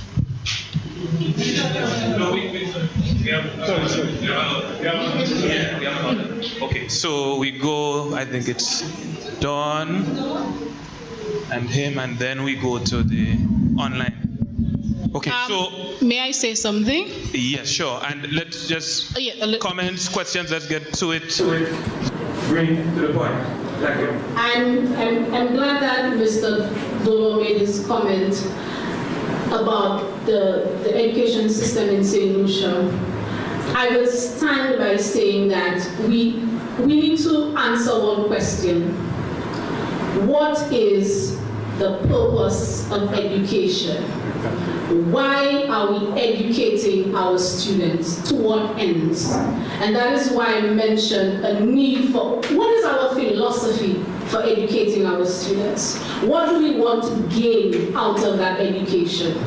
And until we have a curriculum which is properly grounded in a solid philosophy, in solid beliefs for the individuals that we want to develop for this country, then we will continue to spin top in mud. Very interesting discussion. I somehow got the impression that you ended when the time was up and you had more to go. 3 things. 1, Tracy, I will take on the challenge. Yes, I will put peanuts in Creole once I get someone to work with to get it in Creole. Secondly, I don't know if you're aware that the Ministry of Education this year is doing a curricular review, and next year they're doing a content review. At least that's the information I've been given. And so I don't know if the college will be in a position to engage with the ministry on a lot of the topics. Come forward. Yes. Okay. Wow, front and center. That better? I can go ahead now? Yeah, okay. So I was saying the Ministry of Education is doing a curricular review this year and a content review next year. And so the college may want to engage with the ministry and put forward a lot of what we have been discussing and some of your presentation. What I really wanted to say is that there's we talk about, I learned a phrase recently called code switching. I'm not a linguist, but I learned it didn't come up. And what's interesting is that you have to have a degree of fluency in a language to do the code switching. And because of the code switching and our familiarity and proficiency in the Creole and the English, I perceive a lot of code switching which is eroding the Creole. Because my mother, who is in her 80s, has always said to me, you cannot speak Creole. And I always say to her, well, if I get lost somewhere in St. Lucia and I can ask for directions, so when I can understand the directions, I speak Creole. But I am perceiving, you had people like Travis's father, my mother, St. Clair Daniel, Fred Clark. These people were proficient in standard English and standard Creole, and never the two shall mix.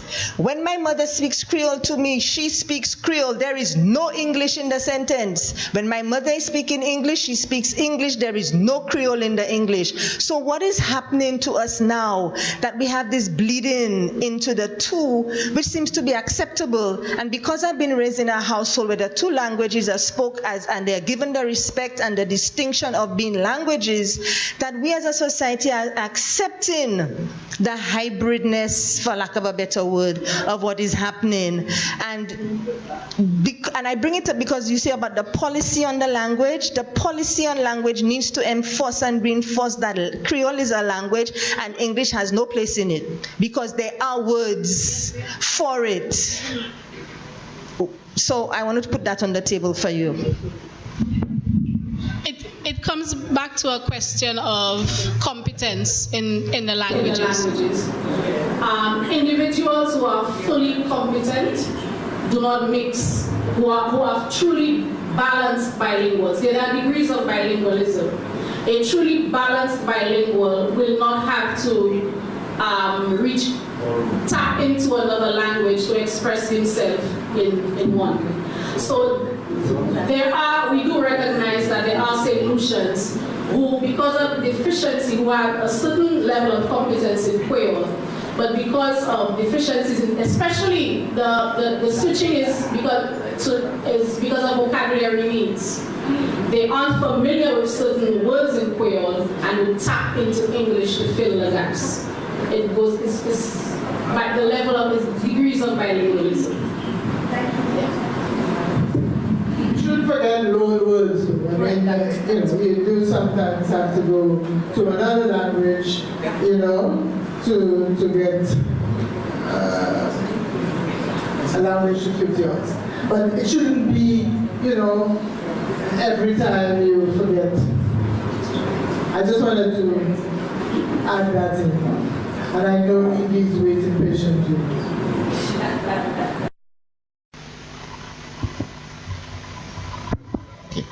So, moi qui suis là avec accent anglais.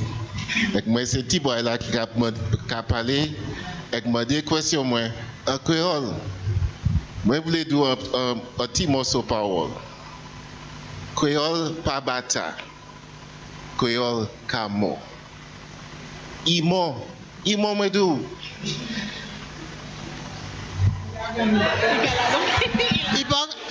Livy, il peut comme pitié lagoni mais bon. Imo. Me ka do imo. Bon, moi j'ai fini Kweyol moi so me ka parler à choma anglais. You might I make this point purposefully because in your presentation, as eloquently as you have done it tonight, look at what's happened. So many people have spoken and asked questions. Not one person have said anything, have asked a question in Creole. I am 50. I will be 50.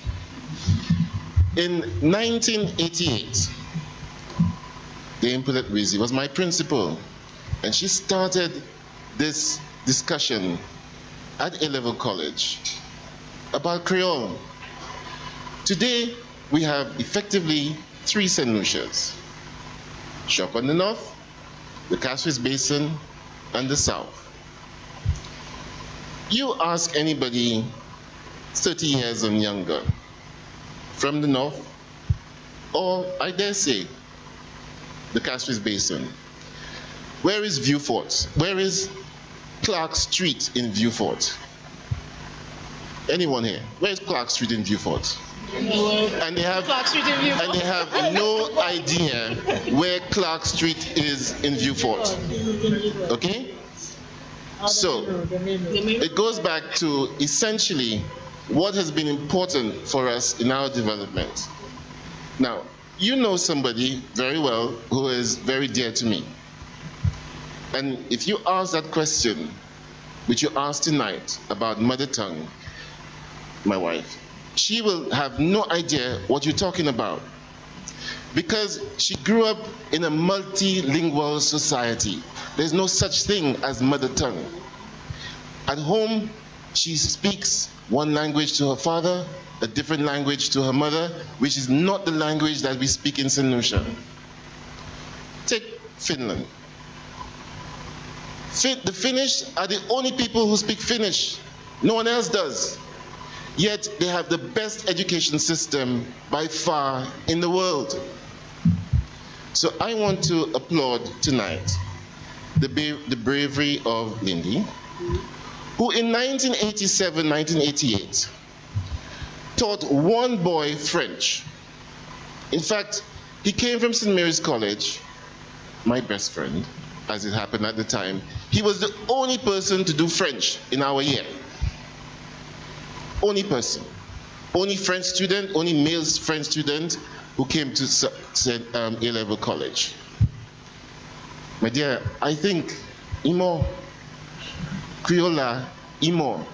And to use Haiti as an example, I don't think it's very convincing, because today, when we look at successful societies, we're not looking at Haiti as a successful society. I'm afraid we're not. I've just come from Mumbai. And those guys on the streets, those young kids on the street, whose first language is not English, it's Hindi or whatever the dialect is in Mumbai, can face me in English when the moment they hear my accent or my response to them, in whatever language. They have no formal learning. Last week before, we had the global prize for teachers in education, or teachers. $1 million. When you look, and you can Google it, you look at the top 40 candidates from around the world, not one from the Caribbean, not one. And they came from everywhere. And incidentally, the teacher who won the prize was a teacher who augmented the curriculum and herself recognizing that in her community, there were Brent in London, 130 languages were spoken. She taught herself 35 languages so that she could get to communicate basic conversationally with the parents of her children. Because importantly, the kids are important. The education of the kids are important, and not the teacher. And that's why I want to applaud what Lindy said tonight, because she's done something very brave.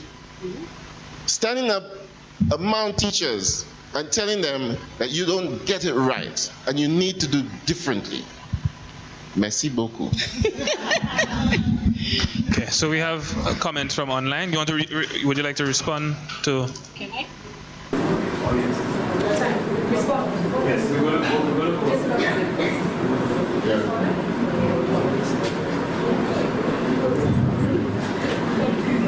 Okay. Online, the first is from Dawson Ragunanan, who is actually now the acting deputy chief for instruction from the ministry. And he says that the problem is that we don't have enough pioneers for change. Also, our buy-in strategies must target all sectors of the country. So this, I guess, it's not just about education or educators. Everybody must buy into that. And we have an additional comment from Jennifer Raphael, who says, each one of us can begin the movement. We St. Lucians must teach our children Creole, not just the language, but the culture. And before we move to Mr. Williams, I just want to share an experience that I had. If the Creole is really dead, and we're speaking about the language Kweyol, I don't know if we're looking at all of the influences. So this week, in a communication studies class, we were discussing the varieties of language, and a student said to me, her family spent a lot of time in either England or Canada. So her older siblings were born there, and they speak standard English for the most part. She was raised in St. Lucia, and she says there's an issue here, and she speaks with an accent, although she lives here because of the influence. She said her sisters get so upset with her because she does not know how to use borrow and lend.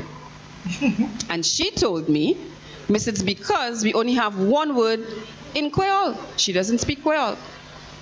But she does not know how to use borrow and lend. She has difficulty, and it's something that we see in the schools. So how do we address situations like that, where the students may not be Kweyol speakers, but hear how the Kweyol influences their ability to speak English? When we look at the structure of SLIM, that's why we say that this variety is heavily influenced by Kweyol structure. Because I was just trying to figure out, okay, what's the word you're talking about? Say kwete kwe. When kwete isa, when kwete mwesa, it's the same word. What we have happening in the English vernacular is a lot of carryover. So we have the carryover of the structural components and some vocabulary also of Kweyol into our English production. And that is why we look at it as a Creole influence variety.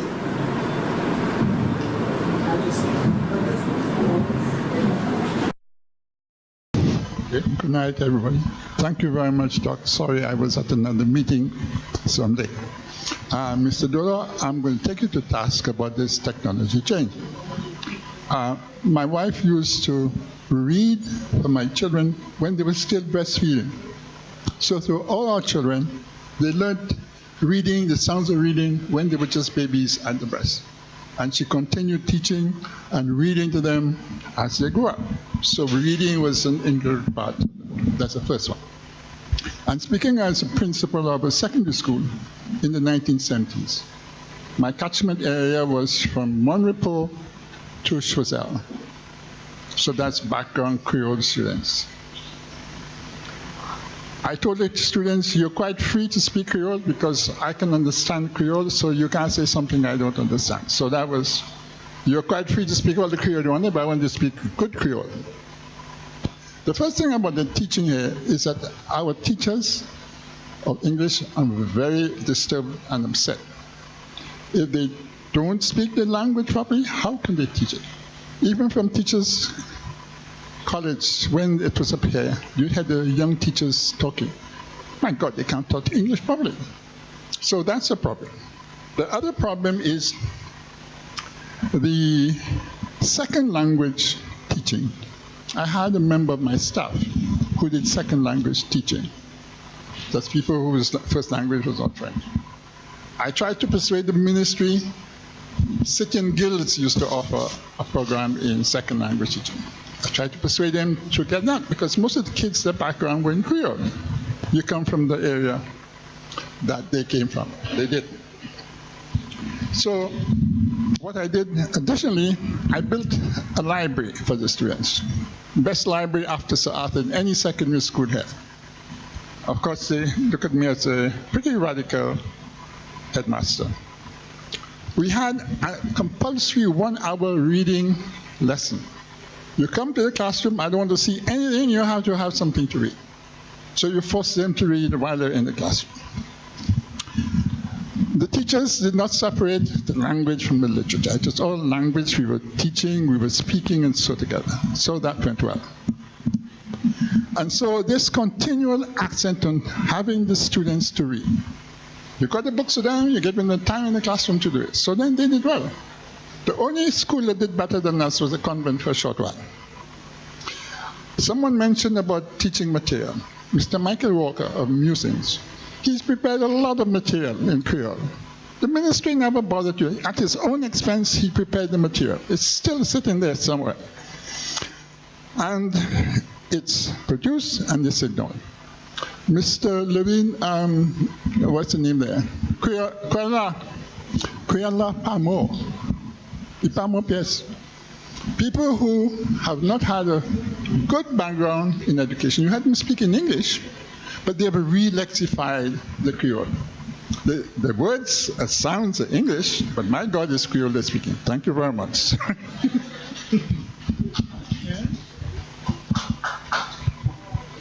Thank you all very much. Of course, we have all been very much invigorated, inspired, and we want to talk some more. So hopefully the discussion does not end here, but as we walk out the doors, we continue to talk about the future of our education in St. Lucia and what our philosophy behind it really is. Correct?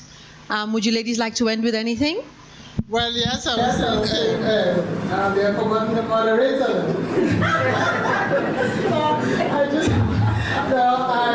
Just to round up, I mean, the key phrase, if you want, for today's lecture was really Kweyol Pabata.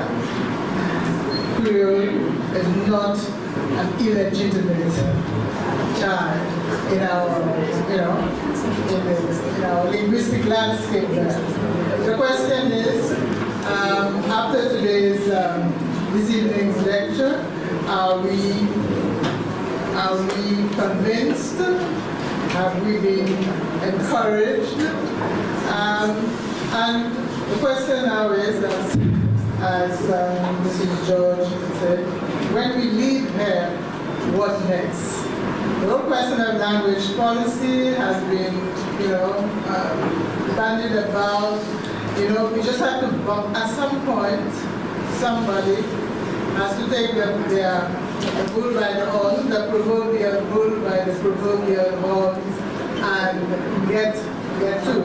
A while ago, the Peace Corps wanted to ask, whether the college would be interested, I'm paraphrasing her, would be interested in working with the ministry.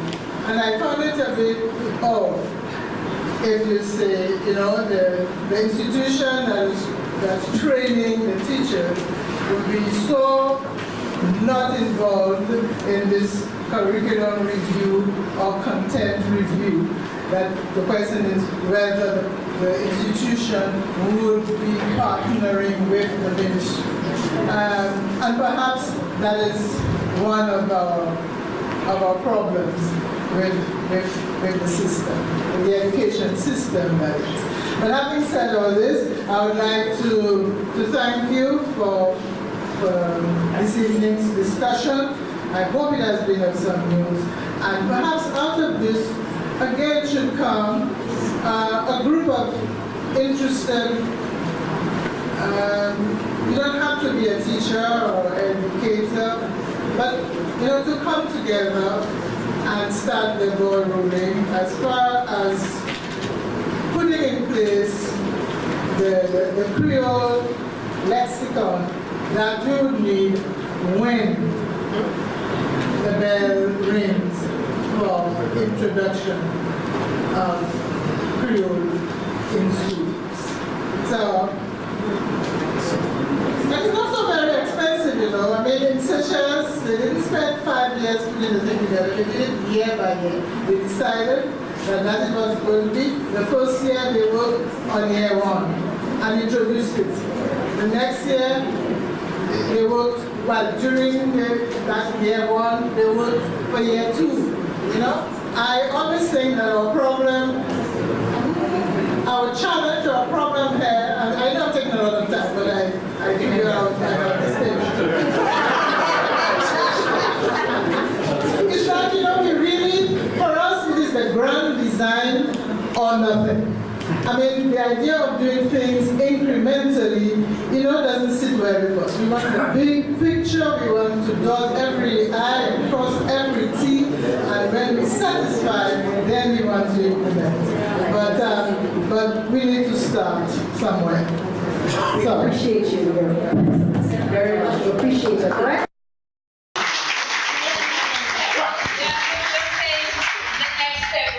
The next step is everybody enroll yourself in a Creole literacy class and learn to write the Creole. So you can that's the simplest thing you can do. The easiest, quickest thing you can do when you leave here. Thank you very much. Her Excellency will now present a gift of appreciation to Dr. Depredine.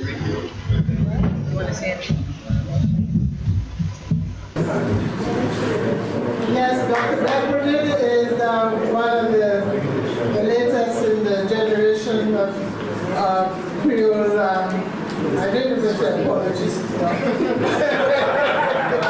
But I am encouraged that the younger generation, people like myself on the way out. I'm not quite sure about Dr. Isaac, whether she says she's on the way out. But we have new persons like Dr. Depredine coming in, showing that enthusiasm. So we want to thank you for the research that you've done. We want to thank you for sharing it with us. And let's hope that people have been so enthused that they will be coming to you and say, where do we start?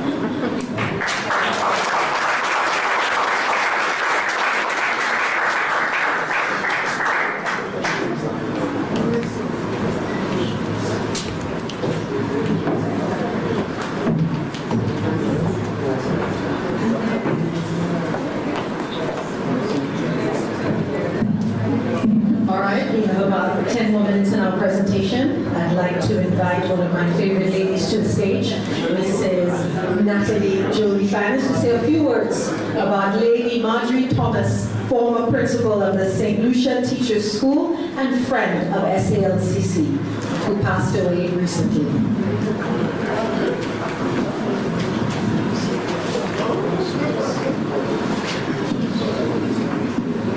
Thank you, Mrs. George. On behalf of the college, I would just like to offer this very short tribute to Lady Marjorie Thomas, if I could get the attention of everybody in the audience. Thank you. Lady Marjorie Thomas was a distinguished educator whose concern was to improve teaching standards and materials in the St. Lucian education sector. She had an extensive and impressive career as an educator that spanned 43 years until her retirement in 1982. Her teaching career began in 1939 in Soufrière, and in 1953 she was one of the first teachers to be trained professionally at the Earlston College in Barbados. She served as teacher, supervising teacher, and acting principal of the St. Aloysius R.C. Boys Infant School. At the St. Lucia's Teachers College, she first served as a mathematics tutor from 1963 and subsequently principal from 1975 to 1982, the first St. Lucian woman to hold this post. Lady Thomas was the holder of a master's degree in education from the University of Ottawa in Canada and fellow of the College of Preceptors, the first St. Lucian to obtain this professional diploma. She penned the groundbreaking History of Education in St. Lucia between 1824 and 1944 as a requirement for this qualification. She devoted much time to the development of curriculum material in mathematics, planning workshops and vacation courses for teachers.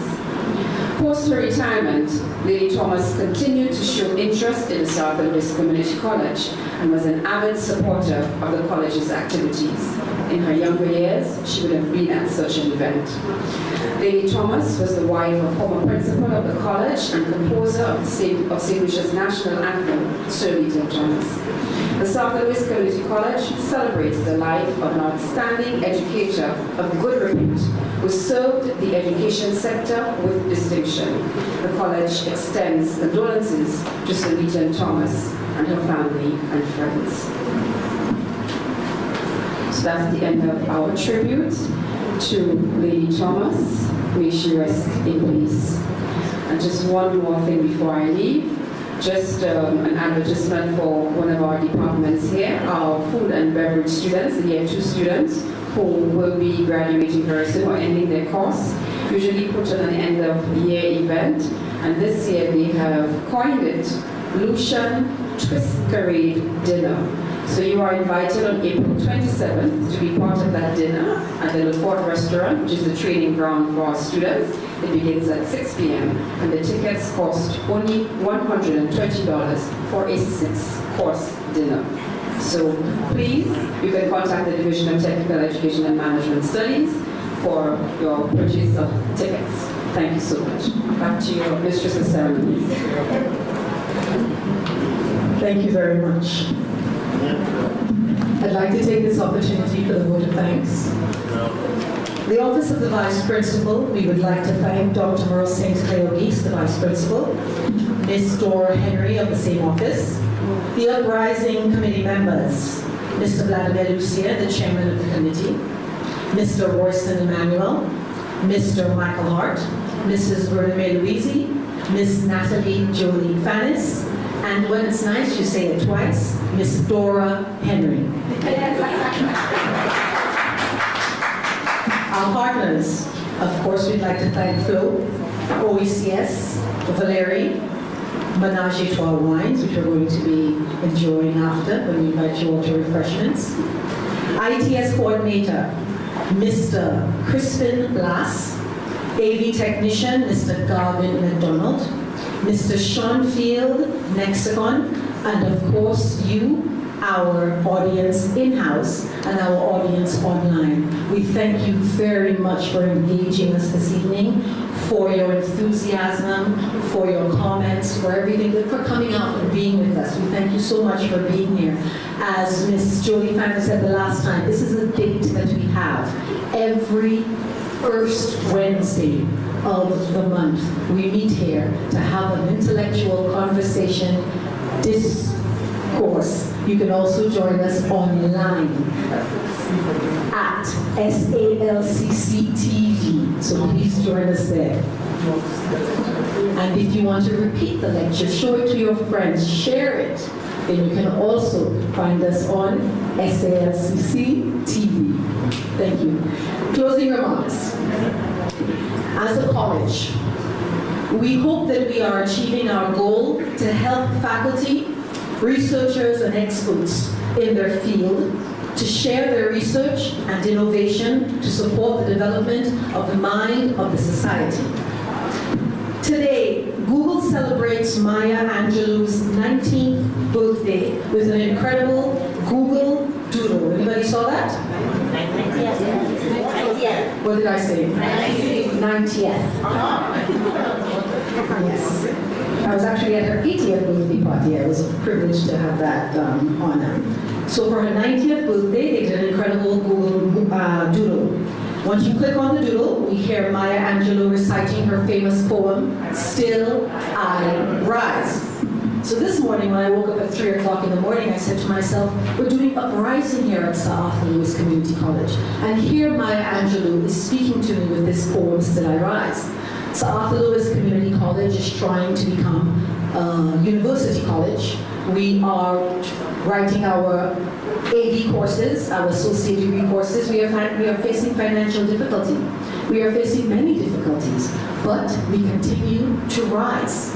And this uprising this evening epitomizes that although FRC, no matter, you can't tear us down, still we rise. You may write us down in history with your bitter, twisted lies.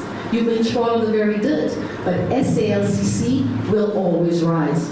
And we thank you, Dr. Debradin, for reminding us that with our Creole language, nobody can take that away from us. It will continue to rise. We are an amazing institution. We thank you for coming. SALCC will rise, and we see you the next time for the uprising. Have a good evening.